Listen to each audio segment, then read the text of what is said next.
Bonjour et bienvenue tout le monde. Passé la soirée dehors hier, j'ai pas vu euh, grand-chose encore une fois. Que ce soit noté, ça fait des heures et des heures que je filme. À date, c'est très tranquille. Mais là, ici sur la surface, là, on n'a pas juste un carré. Là. Souvent, le monde dit ben, Bruce, j'ai trouvé un carré. Regarde comme il faut les structurations, les connexions et regarde les similarités avec les deux objets en haut. Là.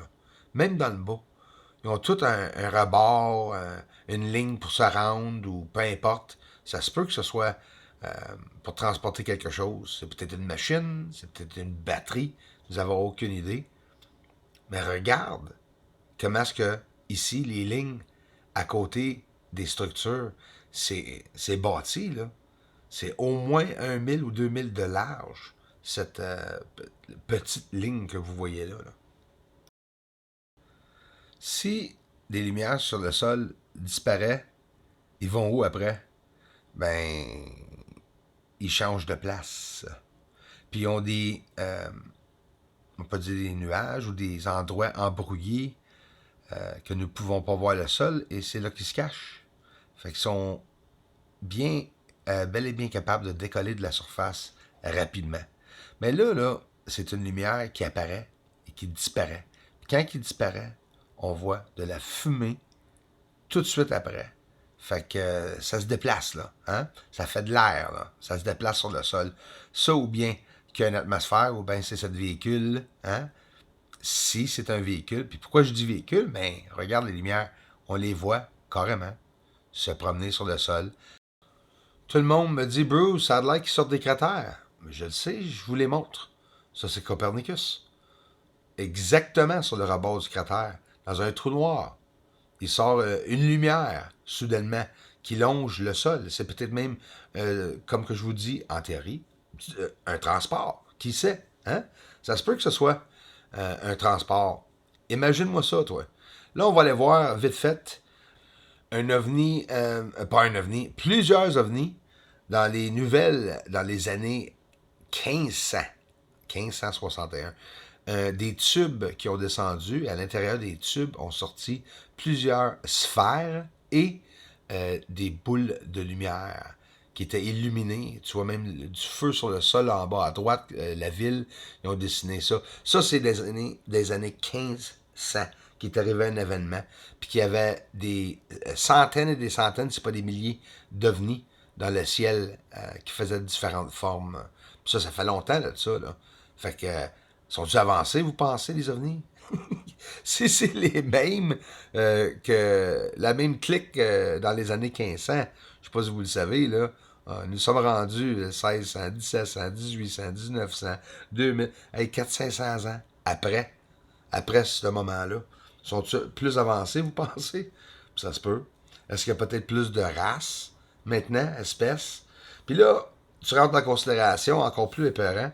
Sont-ils en train de créer d'autres races? Ben là, hein, vous savez comme moi, ça finit plus les théories, mais en réalité, vous savez aussi comme moi que c'est très, très, très possible. Ça, c'est la magnifique capture sur le sol. Plusieurs ovnis que je vous ai montrés en formation qui se promènent au-dessus du sol. Et ça m'a donné 3000 vues sur la vidéo la première fois que je l'ai posté. Pas beaucoup de monde sont capables de rejoindre YouTube. Logiquement, moi je le sais, c'est YouTube qui fait exprès pour le faire. Sont ordonnés de le faire, c'est très logique. Je le vois dans mon algorithme. Là. J'avais jamais capté un ovni où ce que je pouvais voir une forme. Ça, c'est sûr. J'ai jamais caché. J'ai toujours juste vu des lumières à part de cette incident ici, une couple de semaines. En infrarouge, ça c'est à l'Halloween, le 31 octobre, excuse, en 2020. Ça fait pas longtemps que ce moment-là est passé. Cet ovni a passé au moment que le ciel avait aucune lumière depuis une couple de jours, même 2 semaines de temps. Mais ils sont encore là, mais plus rares. Et pourquoi que ce soit la raison? Parce qu'il arrive quelque chose définitivement. Hein?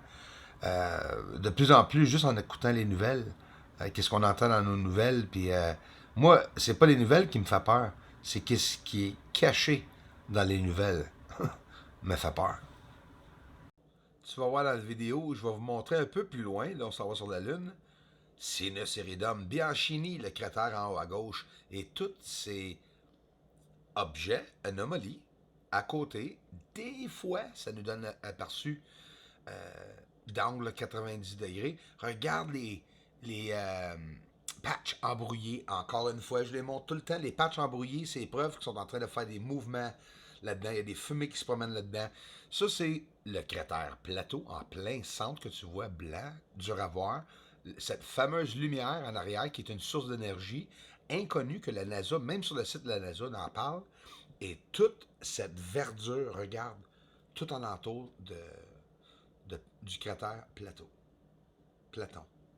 Vous allez voir qu'il y a des patchs partout embrouillés. Mais ces patchs embrouillés sur le sol que tu vois un peu partout éparpillés, là, c'est signe de quelque chose. Il y a du mouvement, hein? Ou c'est un autre élément matériel, peu importe. Regarde, il y a des ovnis, des anomalies qui se promènent et sont cachés à cause de cette magnifique nuage ou poussière. C'est pas mal plus dense qu'une poussière, je le dis souvent. Pas mal plus comme un nuage très épaisse sur le sol de la Lune. Vous voulez savoir, souvent, vous me demandez, sur comment loin, quand tu les vois, les ovnis dans tes images, regarde. C'est pas évident à voir, là. J'ai un grand écran, c'est sûr, je peux le voir. Mais pour ceux qui ont un petit écran, téléphone, vous le verrez même pas, c'est sûr. On s'en va voir en infrarouge, qu'est-ce que j'ai capté hier soir. Pas grand-chose, mais c'est pas grave. J'ai vu un signe d'un phénomène, encore une fois, un ovni, puis je l'ai manqué, puis vous allez le voir dans 2 secondes. Dre là, regarde bien comme il faut dans le coin qu'est-ce qui va passer que j'ai manqué. C'est pas grave, c'est ça la chasse aux ovnis, pour être capable de les voir, les trouver. C'est pas toujours évident. Nous sommes dans la constellation d'Orion et regarde ce qui passe soudainement. Une lumière très brillante avec quelque chose qui arrive au bout que j'ai comme pas eu la chance de voir comme il faut. Demain soir.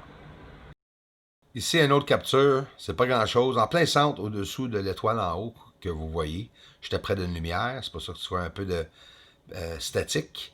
Ça, le statique, je l'adore. C'est ça qui me montre tous les objets qui passent. Ça, c'est le Z1 infrarouge.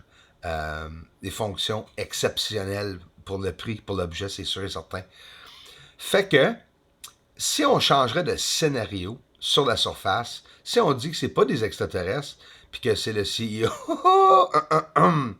regarde la ligne qui passe, là.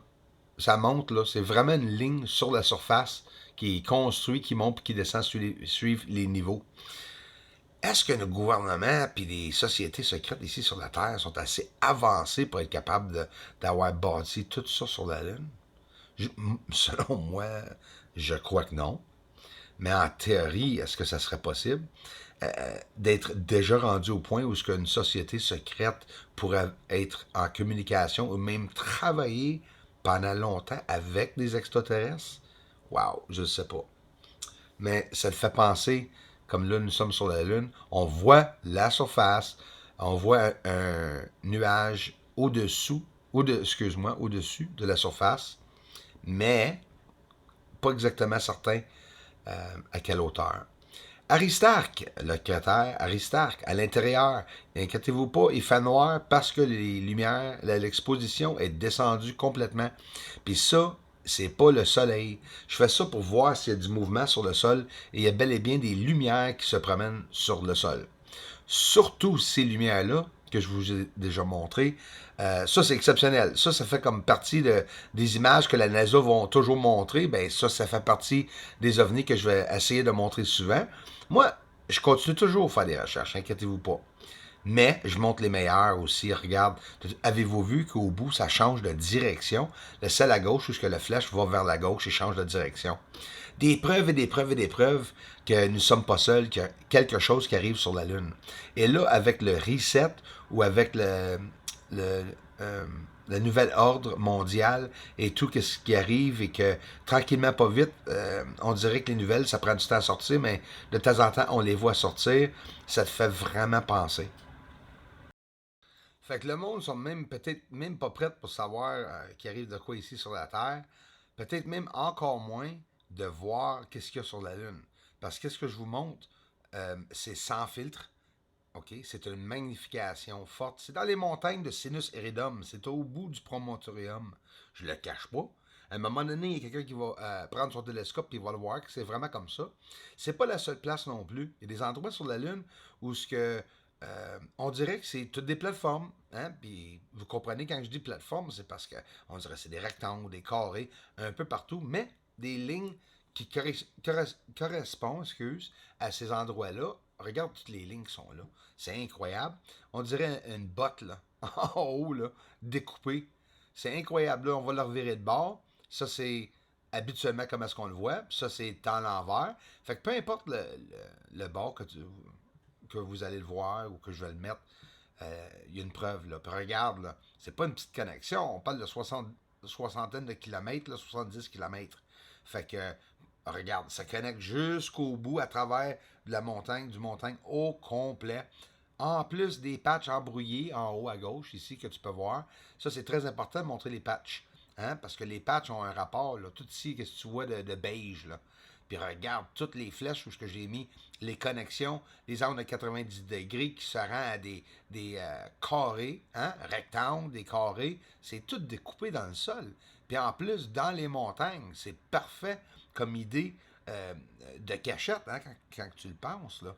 Puis si on enlève l'idée que c'est des ovnis et des extraterrestres, je veux dire, qu'est-ce qu'on pourrait dire? C'est qui? Alors, regarde les nouvelles qui vont suivre, là, qui s'en vient, là, ici, là, qui parlent sur la Terre, puis avec des gros changements qu'il va y avoir, le reset, là, puis le monde va penser différemment à la Lune. Et ceux bien intelligents qui veulent savoir exactement c'est qui est sur la Lune, on a juste à écouter les nouvelles, puis à voir c'est qui domine la Terre. Hein. À long terme, là, tu prends un an pour analyser les nouvelles vraiment dans l'entour du monde.